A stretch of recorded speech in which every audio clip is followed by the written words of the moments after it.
yanzu zuwa za mu yi magana wai ina za mu ga mutumin ne ina za mu ga mutumin to kawai ma mu raka mu je mai mu uku zan da zai fa ganin mu da mutunci ka zaga na ga yi can yamma de okay a to a kaga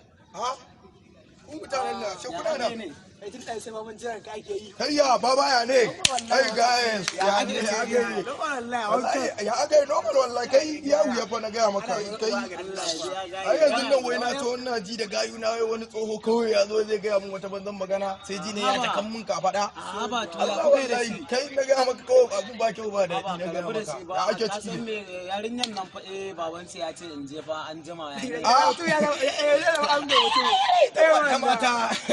ango ya za a yi to yanzu an jima ka je gaskiya ba za ka je mana da kayan nan ba kwaro ka je ka canjo yanzu ban je da wannan shigar ba a ba da ai za mu je gidan sai kai kuma mu je da wannan kayan ka je ka canjo kaya ka zo mu je to ai ko zan je yanzu nan kuwa bari in koma in canjo kaya za mu samu